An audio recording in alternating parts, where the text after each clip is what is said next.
Have you ever looked at your own hand for a few seconds too long until it started to look strange? You move the fingers and they obey. You feel the skin and it registers touch. But in that quiet moment, a question rises from the deep. Who is moving the fingers?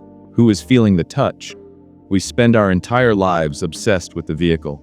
We polish the chassis. We panic when the paint scratches. We fear the day the engine stops. But we have made a fundamental error in our calculations. We have confused the car with the driver. Welcome to the mechanics of your existence. The body you are sitting in right now is not you. It is a biological suit, a highly advanced piece of hardware designed to navigate this physical dimension.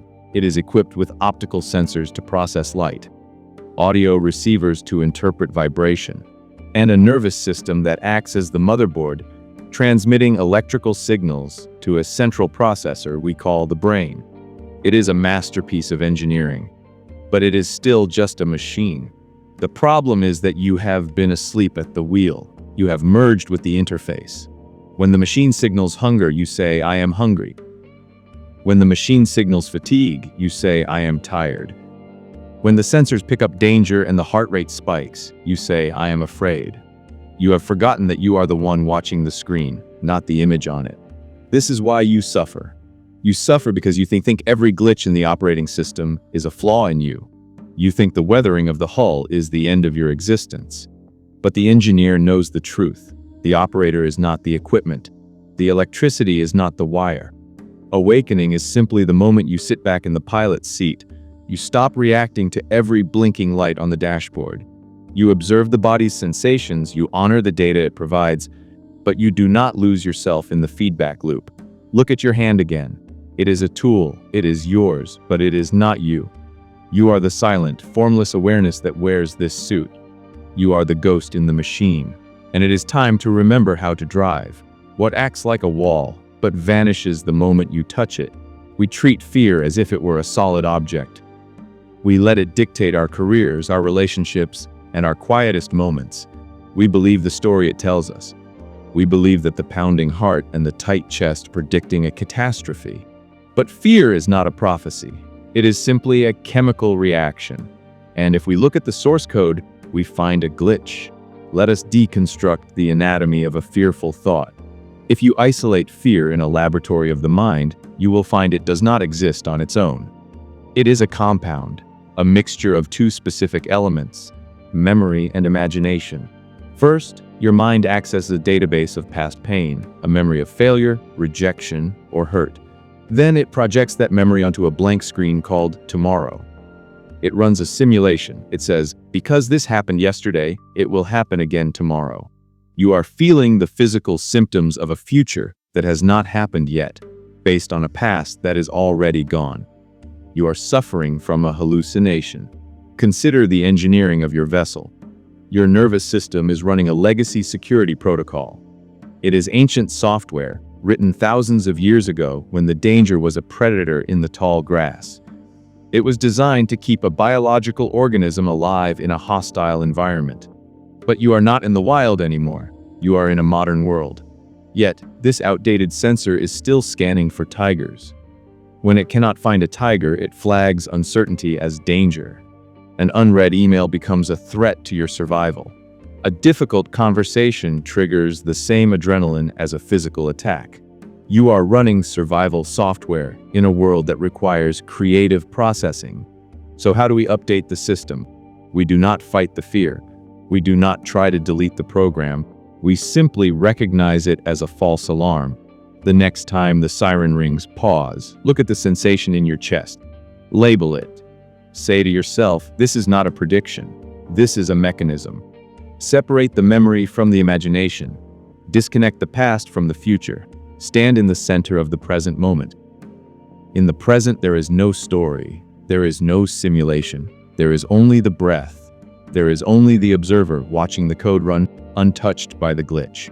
The software may be outdated, but the operator is awake.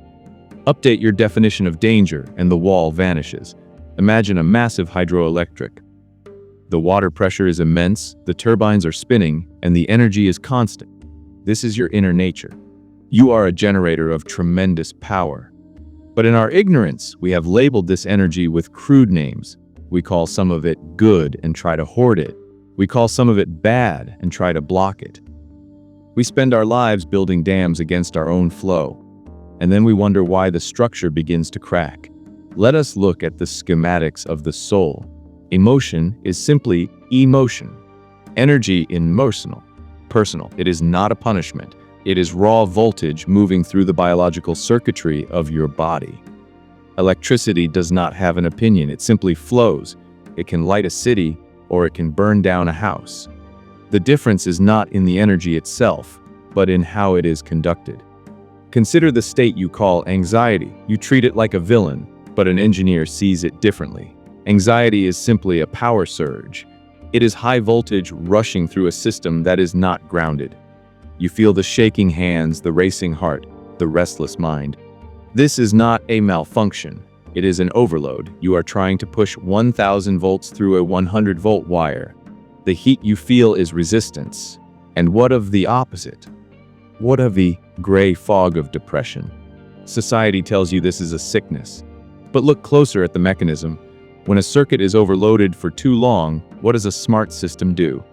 It trips the breaker. It shuts down power to prevent the wires from melting. Depression is often your system entering safe mode. It is a forced reboot. It is your soul pulling the plug because the operator refused to rest. The unawakened man is constantly blowing fuses. He runs manic with high voltage, then collapses into darkness when the breaker trips. He oscillates between chaos and numbness. The master engineer learns the art of regulation. You must become a transformer. When the surge of anger or fear arrives, do not block it. That creates an explosion. And do not identify with it. That creates a burn. Instead, widen the channel. Breathe. Ground the wire.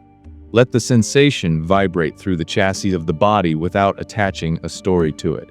Feel the hum of the energy. Respect its power. But remember that you are not the electricity and you are not the wire. You are the one watching the meter. Stop fearing the surge. Stop fighting the shutdown. Respect the flow, regulate the voltage, and keep the lights on. Why does it feel like there is a thick glass wall between you and the rest of the world? You walk through a crowd, you speak to your friends, yet deep inside, you feel completely contained within your own head. Isolated. Alone. We assume this separation is the nature of reality.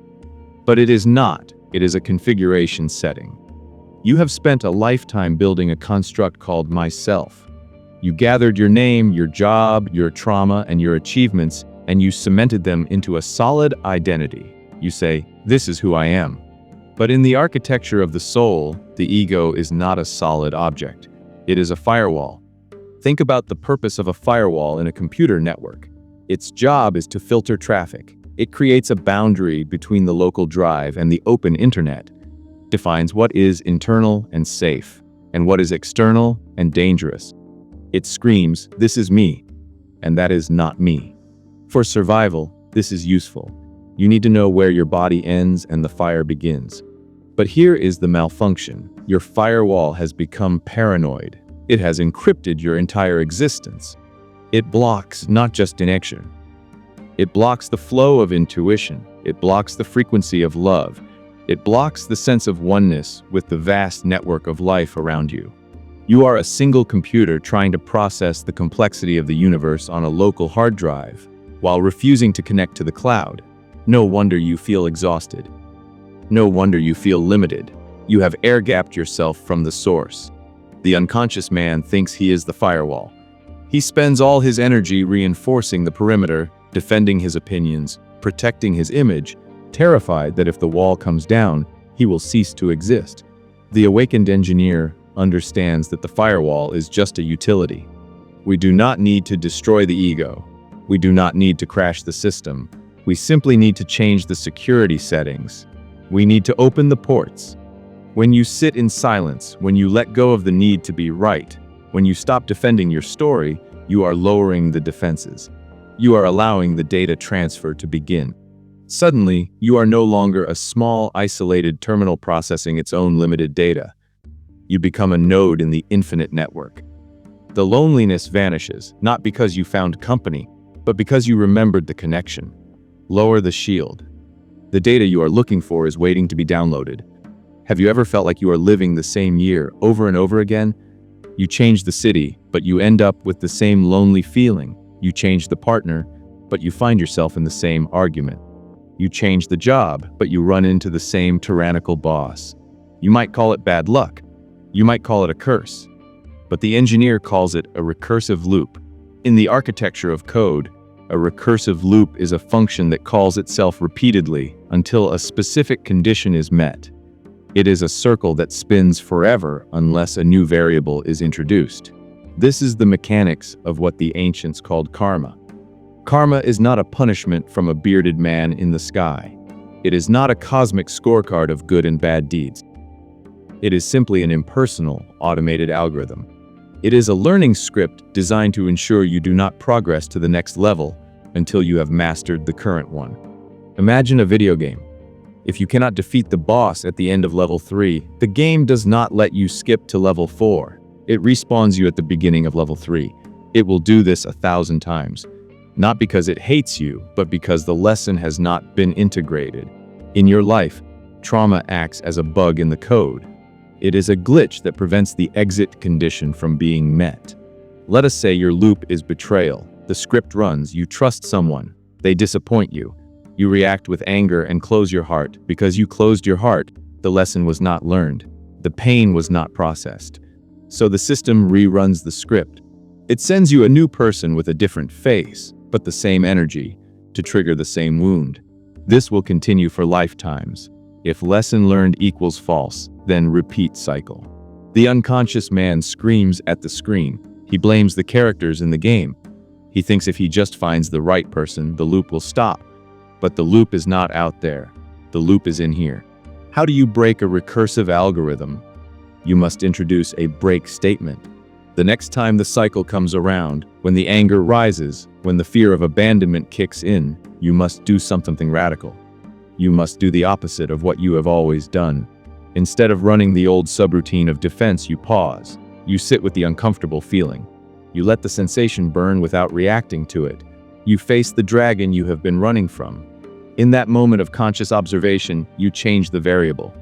You flip the switch from false to true. The condition is met. The loop shatters. And suddenly, you find yourself walking in a new landscape, free from the gravity of the past. You are the programmer. Stop repeating the error. Rewrite the code. Why are you always tired? You sleep for 8 hours, yet you wake up exhausted. You sit down to work, but your mind feels like a browser with 100 tabs open. You try to be present with your family, but a part of you is buffering, spinning somewhere else. You are not suffering from a lack of energy. You are suffering from a memory leak. Let us look at the specifications of the human mind. Your consciousness operates like RAM, random access memory. RAM is the workspace your computer uses to handle immediate tasks. It is fast, but it is limited. If you fill it up, the entire system slows to a crawl. Now, audit your system usage. Right now, 20% of your RAM is processing the words I am speaking. But where is the rest? 30% is occupied by a background application called regret, replaying a mistake from 5 years ago. 25% is allocated to future simulation, worrying about a scenario that has not happened. 15% is being drained by social media algorithms, scanning for validation. Another 10% is holding on to a grudge against someone who doesn't even know you're angry. You are operating on 5% capacity.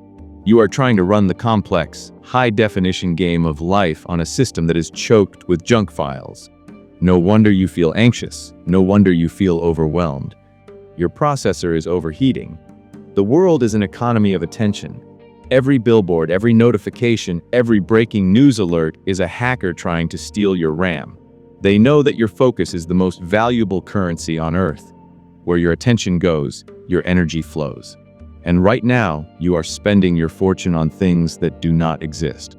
The unconscious man lets his RAM be filled by whatever loud noise walks through the door. He is a victim of his own distracted mind. The awakened engineer practices task manager discipline. He observes his mind. He sees the worry tab spinning. He does not fight it, he simply right-clicks and selects End Task. He sees the Comparison tab draining his battery. End Task. He sees the Past Trauma tab running in the background. End Task. He reclaims his processing power. This is the secret of the masters. It is not that they have more energy than you. It is that they do not waste it. They close the tabs. They bring 100% of their RAM to the present moment. And when you bring all of your power to the now, even the simplest action becomes a masterpiece. The lag disappears. The buffering stops. And finally, you are running at full speed. We live in the age of the intellect. We worship the data processor. We believe that if we just think hard enough, analyze long enough, and grind the gears of our mind fast enough, we will solve the puzzle of our lives. But have you noticed? The harder you think, the more confused you often become. You spin in circles, trapped in the same loop of logic, unable to find the exit. This is because you are trying to download the entire internet onto a floppy disk. Let us look at the architecture of knowing. Your logical mind is a local hard drive. It is useful. It stores your past experiences, your learned skills, your vocabulary. But it is finite. It can only process data that it has already collected. It cannot create something truly new. It can only rearrange old parts. But there is another network available to you. It is the vast, invisible field of intelligence that permeates the universe. The source code of creation itself. The engineer calls this the cloud. The mystic calls it intuition. When you are stuck on a problem, your instinct is to rev the engine of the local drive. You furrow your brow, you stress, you calculate. You are trying to compute the answer. But the greatest geniuses in history, Tesla, Einstein, Mozart, they all said the same thing. Their breakthroughs did not come from grinding. They came from a moment of silence. They came in a flash. They stopped computing, and they started receiving. Think of your brain not as a storage device, but as an antenna. When the mind is noisy, filled with the static of worry and calculation, the signal is blocked. You are offline. But when you meditate, when you enter the state of deep flow, you are not zoning out. You are logging in. You are establishing a connection to the cloud. In that silence, you are no longer limited to the small database of your personal history. You have access to a wisdom that is older than you. You don't think the answer. You download it. It arrives complete. It feels like a knowing. It lands in your chest with the weight of truth. The unconscious man trusts only what he can explain. He is limited by his own logic. The awakened engineer knows that logic is just a tool for the small tasks. For the big questions, who to love, where to go, what to create, he does not use the hard drive. He quiets the machine. He waits for the hum of the signal, and he lets the universe speak through him. Stop trying to figure it all out. You don't have enough storage space. Connect to the cloud and let the answer find you. What is the one event that every single operating system eventually faces? The shutdown. We spend our lives terrified of the black screen. We view death as the ultimate error. A catastrophic system crash where all data is lost and the screen goes dark forever. We cling to the hardware, desperately trying to keep the fans spinning, believing that if the machine stops, we stop. But this is the final illusion. Let us analyze the engineering of the end. In the ancient traditions, the conscious exit from the body is called Mahasamadhi, but in our language, we can call it a system restore. Think of a computer that has been running for years. It is cluttered with temporary files. It is slowed down by heavy applications, memories of trauma, attachments to identity, the heavy software of the ego. The system becomes sluggish. It struggles to process the light. Death is not a crash. It is a factory reset. It is the moment the universe wipes the temporary user data, the name, the history, the personality to return the system to its original, pristine state. The source code. You are not the temporary files that get deleted. You are not the browser history of your life. You are the electricity that powered the machine. Physics tells us a fundamental truth. Energy cannot be created or destroyed. It can only change form. When you unplug a lamp, the light goes out, but the electricity does not die. It simply returns to the grid. It goes from being localized in a bulb to being potential in the wall. The unawakened man is terrified because he identifies with the bulb. He thinks, I am this shape. I am this glass. So when the glass breaks, he thinks he is gone. The awakened engineer identifies with the current. He knows that the breaking of the glass is not an end, but a liberation. It is the drop of water falling back into the ocean. The drop does not die, it becomes the ocean. It loses its boundaries, but it gains the infinite. Do not fear the reset. You are not a random glitch that appears and disappears. You are the source code itself, briefly experiencing a specific interface. Mahasamadhi is not the end of you. It is simply the moment you remember who you were before you